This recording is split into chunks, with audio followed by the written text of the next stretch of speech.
mic. I don't think I need a mic, but still, they are recording. And okay, so I'm Thirumalaya from INTI National University, Malaysia. So basically, I'm a physiotherapist and teaching physiotherapy course, of course. So let me start with maybe a short story before I start my topic. There were two people traveling in a bus. One was a poor guy, he's a shepherd, and the other one, a well-educated person.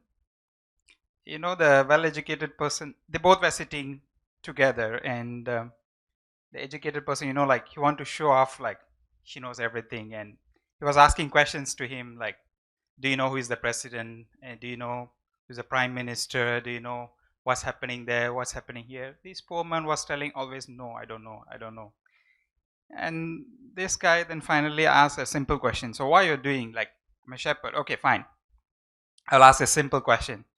So let's say in your hut, you got 10 goats. Let's say 2 escaped from a small hole in the hut. And how many will be remaining in the hut? And he said, none. And then he was like, see, even you don't know very simple maths, then how can you take care of all these things and how can you do your business? Then he said, sir, I don't know the mathematics, but I know how the goats behave. So if one goat escapes through a small hole, then the rest will follow that. So that's what I know. So I'm like that. So I'm using Blackboard, so I know like what's happening there. So if you ask me like what is the back end process, the front end process, maybe I'm not able to answer, but I know like how to use that. So that's what I'm doing. Okay. So I'm just going to share something about like what I did as a case-based video assignment. Actually, it's an online assignment, and I combined with a video component, and also we did peer evaluation because you know, like the world is moving towards peer evaluation. Even in the morning, we saw the presentation and they were highlighting like the peer evaluation, so we included that as well. So just a summary. So I'm going to talk about a little bit about a background and the objective of this study.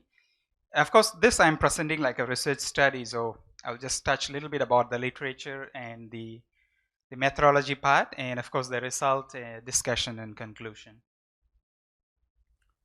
So now, you know, like the online teaching is everywhere in all the courses.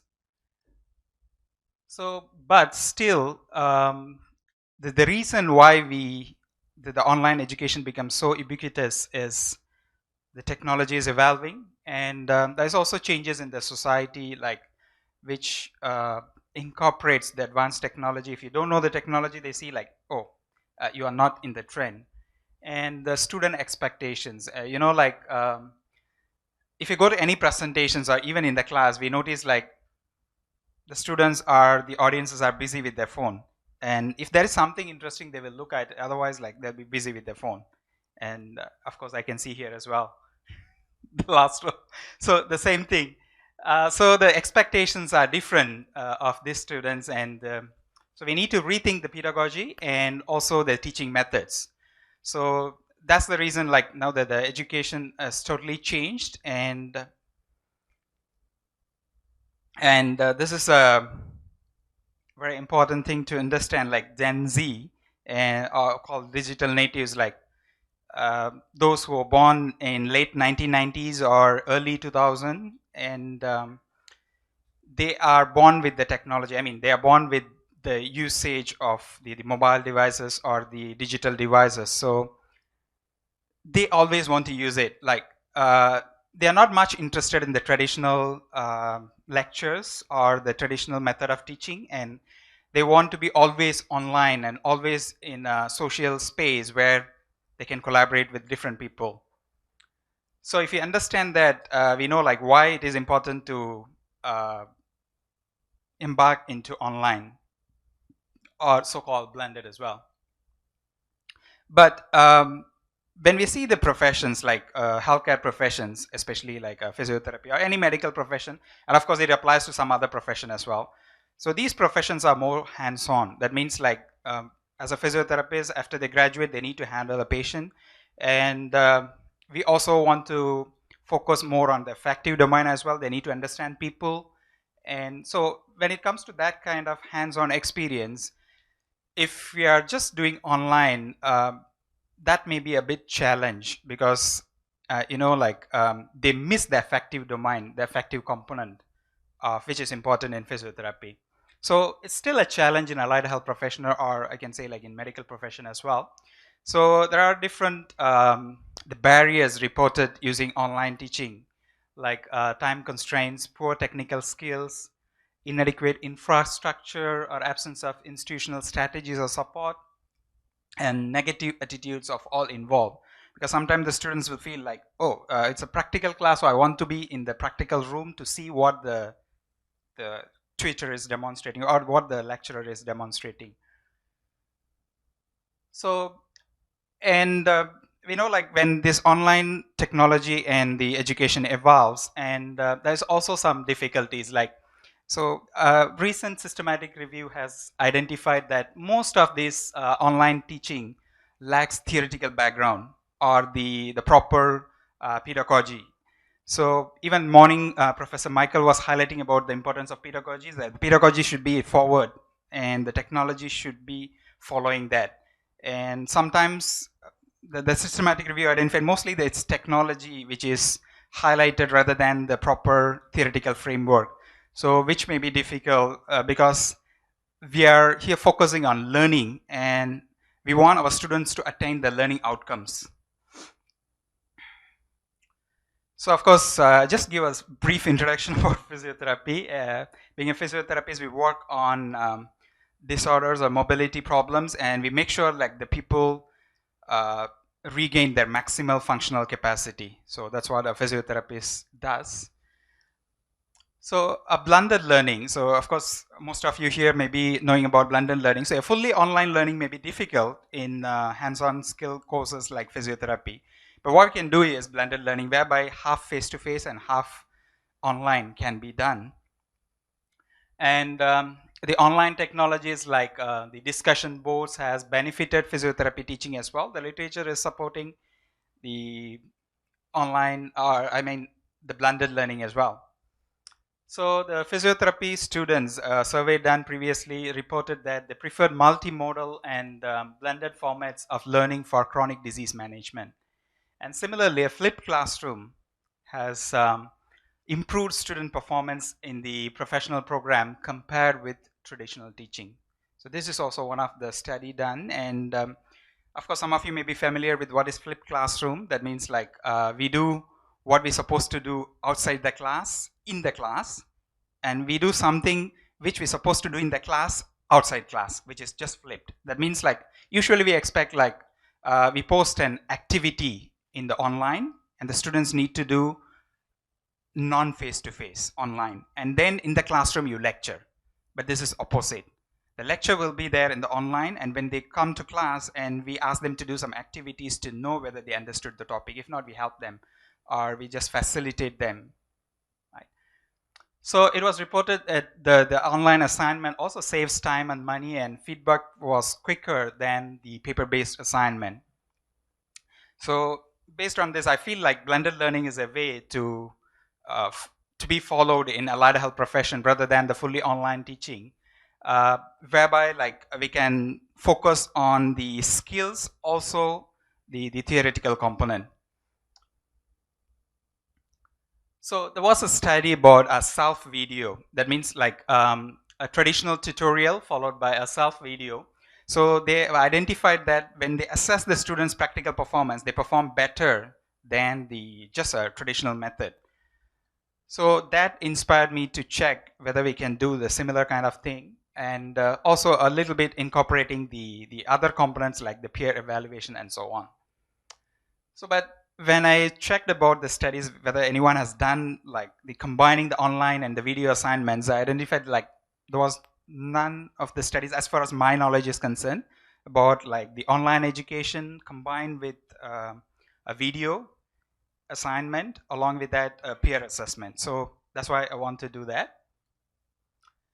So basically my objective was to assess the effectiveness of combined video and an online assignment in improving the practical performance, because basically we checked the cognitive component, the theory aspect, but whether the online or the blended learning helps in the practical component, that's what I want to know. And that's how I conducted this study. So basically, I use a quasi-experimental study where one group pre-test, post-test design. That means I took a cohort of students. I have assessed them pre-test. That means like we have conducted coursework components, practical assessment, and we noticed their performance. And then we conducted I have given the assignment, online assignment, which is a video-based assignment. And after the assignment, we checked their practical performance in the final practical examination as well. So that's why we did pre-test and post-test. What I've given is I've given a case scenario based on a cardiorespiratory physiotherapy case, and the students need to submit two things. One is the Turnitin assignment, whereby they need to develop the theoretical framework behind the case, and they need to identify the problems and they need to answer the problems. The next thing is they need to do a video, whereby one student, they need to form a group, a small group of 2 persons, and one person need to act as a role play. That means they need to act as a patient, the other one need to act as a therapist, and they need to perform the assessment, what they have learned in the previous practical classes and so on. And of course, they need to use the YouTube videos to watch how to conduct their practical assessment. So after they record it, they need to post in the Kaltura media, in the Blackboard as well. And after that, it will be evaluated by me and also with the peer evaluation. So it's a multi-component assessment. So Blackboard Turnitin assignment, and then followed by a video and role play, patient therapist role play, and followed by that evaluation using a rubric and also peer assessment. Of course, in this case, I did the peer assessment on a paper-based peer assessment, but of course, I know like we can do it in Blackboard as well. So just now I started with the story. Sometimes when we embark, so we don't know, like combining too many things may be so complex. So I did it paper-based, but later nowadays we are also using the Blackboard peer assessment. So just now I highlighted one study which stated like most of these online kind of studies are done without a theoretical framework. So I want to make sure like I follow certain pedagogy and also a theoretical framework behind my methodology. So the framework adapted was theory technology alignment framework, whereby we align the theory along with the pedagogy and the delivery method so that it gives an appropriate learning experience for the students. So basically it is based on the active learning, collaborative learning, and problem-based learning. So my study was based on these principles. So the framework was intended learning outcomes, and then we decide the curriculum and the assessment and evaluation and the learning theory foundation based on that technology assisted pedagogy. So that's what I followed. So this is the assignment page in the Blackboard, so whereby you can see the questions. The first component where they need to submit the Turnitin assignment. So for the given case, they need to identify certain evidences, and they need to write the answers for that as well based on the evidences. And then they need to submit in the Turnitin page. Followed by that, they need to record the video and submit in the Kaltura page of the Blackboard assignment as well. So this is how the front page looks like for student submission. And this is the Turnitin originality report. Like once the student submitted, it generates a report, and the student can also view the report to understand like whether was the amount of plagiarism. So I've used inline grading, whereby I've given comments, and I use the rubric to mark as well. So it's more comprehensive to look at the performance. And this is one of the students' video. I have just cut short into small clips so that it won't be so boring for you. So I don't know, it could be interesting for you. And this is one of the students' video. Of course, I got the consent from the student to display. Okay, first I will check the case sheet, connecting the Actually, both of them are students, and one is acting like a patient, the other one like a therapist. And the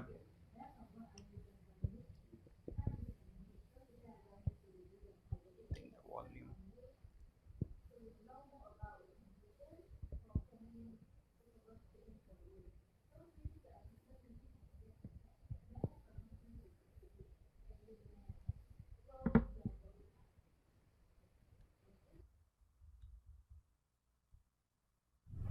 So now I'll proceed to the palpation. First, I will check for the medial sternal shift to palpate the tracheal position.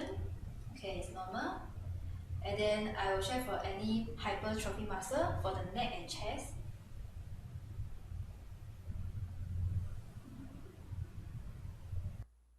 So now I proceed to the chest expansion measurement. So now I start the measurement. I will start with the secondary first.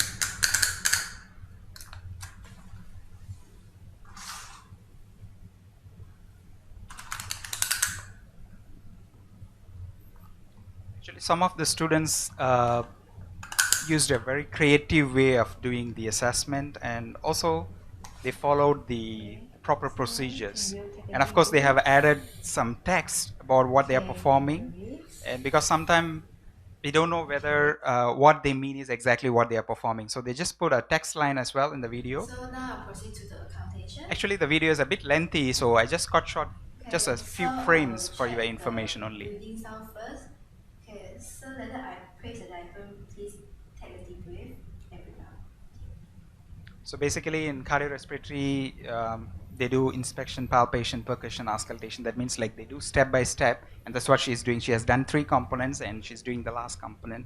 Where, of course, all of you might have visited some doctors, and like they check with a stethoscope. That's what she's doing now.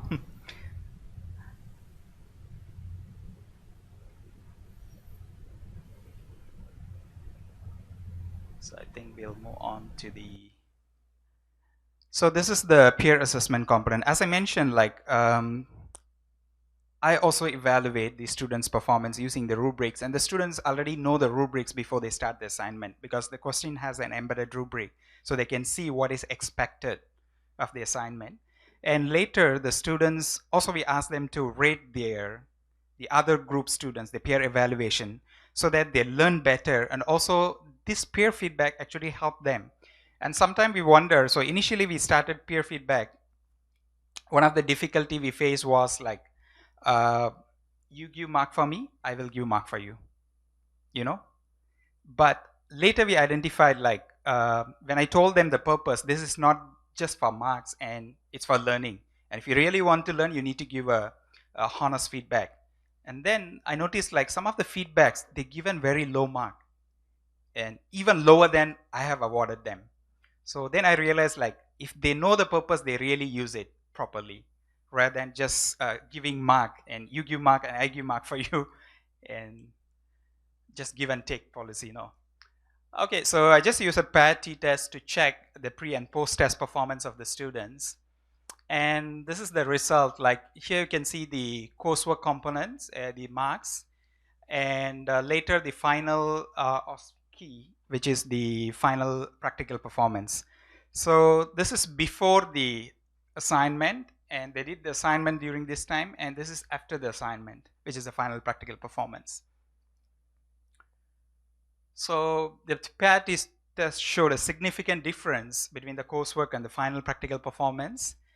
And no, like there are always confounding variables, and which we need to consider as well, because when they practice few times, the performance definitely improves. That is also one of the confounding variable. But based on my experience, I think based on their feedback as well, this assignment really helped them to learn the practical components, because later we'll see the feedback of a student as well.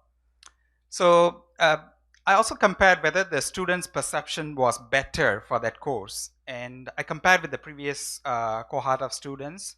And like we have this survey every semester. We check them whether what is the perception about the course. So there will be 7 questions, and you see here the last component where I find the experiments practical exercise for the subject are related to the subject.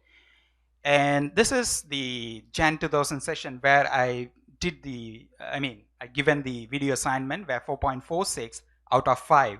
And the previous one was 4.44. It's a small difference, but if you see the overall rating, that is a marked difference, which is 4.16 in the previous cohort and 4.41 in the cohort which I've given the video assignment.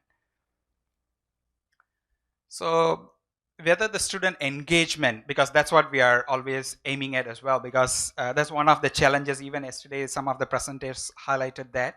So sometimes we give so many activities, whether the students do that really engage with that activities. And I use the analytics to check, and you notice that the purple color is the purple color one is this course one, and the black color one is the overall the program average. So you notice like all the components, the purple color is higher. That means like the students are more engaged than the overall course average. And especially you see that region here. Week 20 is because their final results are released, so they want to see the results, and there was one activity as well. But you see here the week 13, 14. So the submissions, access, interactions, and minutes of usage, everything was high, which was the time I was given the video assignment. So basically what I covered with this online assignment, as I said, like the pedagogy is important and the learning outcome is important. So this assignment covered the evidence-based practice, which is very important in the medical field, where if you're doing something, you need to have an evidence, because you're going to your doctor, you know, like some doctors I noticed, like they put a sticker in their room, Google is not your doctor. Because we know, like if you get a problem, we just Google first and we go to the doctor. If you say something else, then we'll ask, why can't it be like dengue, or why can't it be a malaria? Because when I check in Google, like it says it could be a symptom of malaria. Then you will say like, I'm your doctor, I know like what to diagnose. And of course that Google gives more information, but it doesn't mean that it diagnoses your disease. So evidence base is more important, and that's what I covered, because the theory component of the assignment they submitted, they actually need to refer certain evidences, and they need to rate the evidence and attach with that. So that's the component covered. And the practical skills, of course, the video component cover the practical skills and the clinical reasoning. So why they are performing that assessment, that has to be also covered in the theory part of the assignment. So there were studies which says like the self-study with multimedia applications, the video clips might help to improve the learning. And this has been supported by our study as well. So the practical performance also improved, and the peer feedback also supported the learning. And the video-based learning activity helped physiotherapy students to prepare practical examinations as by weeks BK. And of course, the same thing we also identified by giving this video assignment, and also the theory-based assignment, evidence-based assignment. And also the subject perception was better in our study. So a self-directed task of the student-generated multimedia for learning has advantages and disadvantages. So, but in our study, we identified the practical performance improved, and of course they may have some limitations, like initially they come up with like what should be the duration of the video, because some students, just now I've shown one video, it's a short clips, but they have shooted for nearly 15 minutes, and of course sometimes the assessment takes 15 minutes. They want to shoot exactly all the steps, and some students they want to just highlight few. And when we are grading, like even though we have the marking, the rubrics are general rubrics. So then sometimes they like whether my duration is shorter, but I'm to the point, whether I'm right. So that kind of things comes, but still they find it very beneficial. So overall, we believe like the case-based combined video and online assignment is a successful strategy to improve the practical performance of students in physiotherapy course. So here I'm talking about, you know, like under Bloom's taxonomy, we have a cognitive, affective, and the skill domain, the psychomotor. And of course, cognitive and the skill has been covered here. The only problem is with affective domain. Of course, the video covers some component of affective domain as well, because you might have seen the video. Initially, the student introduces herself, and she gets the consent from the patient before proceeding, and that's the affective component as well. So almost we can cover with the video assignment all the components of learning methodology as well.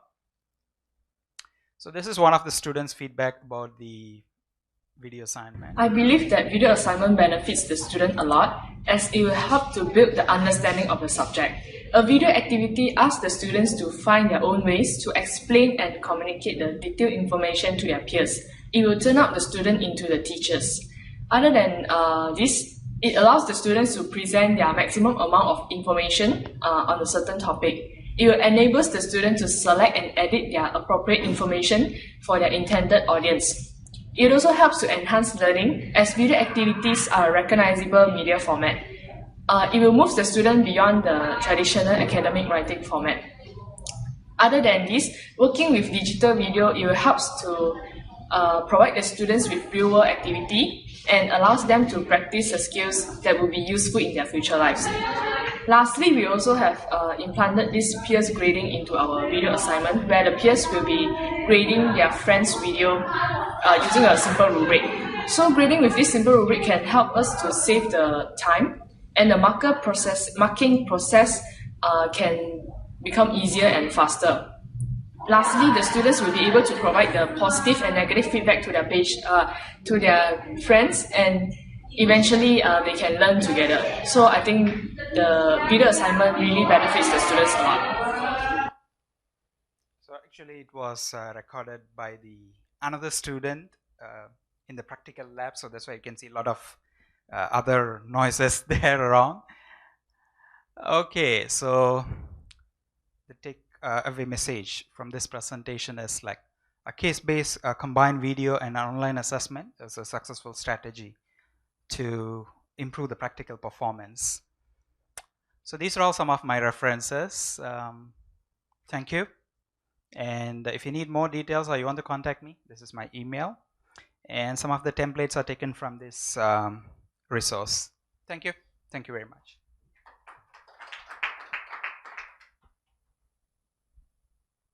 Any questions?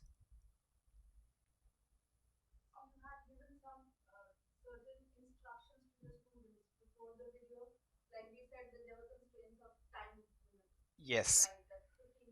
Yes. No, I have given the instruction, but only thing the time limit I didn't give, because yeah, that's why I said like some of the limitations later we identified, and then in the following assessments, yeah, I incorporated that. But the difficulty with giving time in this kind of assignment is like, as I said, like the assessment has certain steps to follow, and that can be done usually in clinical setting. We say like per patient will dedicate maximum of 30 minutes, and that's why you get the appointments with the doctor maybe 30 minutes or 15 minutes. It depends upon the problem you have, and this kind of case is actually 30 minutes. So if I give 30 minutes, everyone try to shoot for 30 minutes. It's difficult for me to view and assess as well, and also for peer evaluation. But what we want is like whether they demonstrate the important things in that. That's what I want to see. So that's why I didn't give. But later I realized maybe I can put a guideline about that, like from this range to this range. That may help as well. Yeah.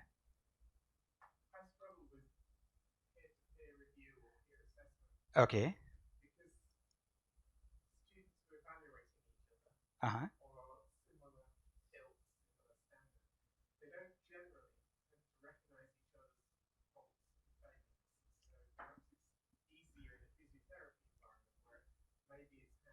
Yeah, practical.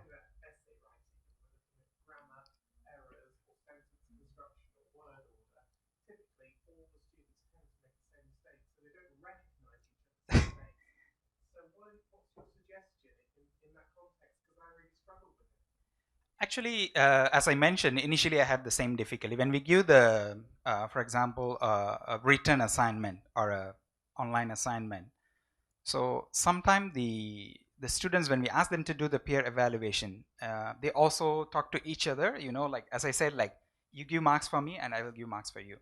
Even though sometimes they recognize the mistakes, they don't reduce the mark because it's going to reduce my overall mark. And my group don't want to lose mark, and your group also should not. So we give mark, maybe the lecturer will reduce marks, and that is the proper evaluation. We just give mark each other. But what I told them is the marks, the peer evaluation marks will be very minimal percentage. It's not the maximum. So even if you reduce your mark, and it's not going to affect the overall grading. It may be just a 0.5 or something. Like I've just given 10% of a peer evaluation. So I told them, this is for your learning. So before that, I have given one discussion about that. So what I have done is, like just to prop them about that, I given a video of the previous cohort students video, and I asked them to identify the errors in the video in a discussion. And then what I did was I posted the answer, and I posted what are all the wrong things the student performed. So now later in the end of the discussion, they compared with their answers and my answer, and then they realize, oh, even this is a small thing is also a mistake. So this is also very important. So that's how they learn. And then when I give the video assignment, they can pick up that. But for written assignments, maybe a practice of that kind may help. Yes, yes. We need to give them some training to how to do a peer evaluation. Maybe just a preliminary, something kind of a discussion, or maybe a journal, just a small activity. Yeah, just prep them. Yeah, yeah. Yes. So I think the same was highlighted by Mr. on the first day of workshop as well. Like assignment, we need to give a trial for the rubrics, right? So the same thing. Yeah. Talking about peer evaluation as the instructor, do you look at or do you tell your students when they do peer evaluation? If let's say I have many faults, so people were able to identify any faults, does that mean that my assignment, my marks will be reduced? Or are you also looking at if the students were able to give the feedback, but it doesn't disrupt their marks? Okay. Because as students, Yeah. that's why nobody gives comments or anything, because they're afraid with their marks. So when we are doing peer evaluation, we want to see whether who is good and bad, or are the students able to give their comments? So I think like I also face this. There are some advantages and disadvantages. Let's say like we ask them to give just a qualitative feedback.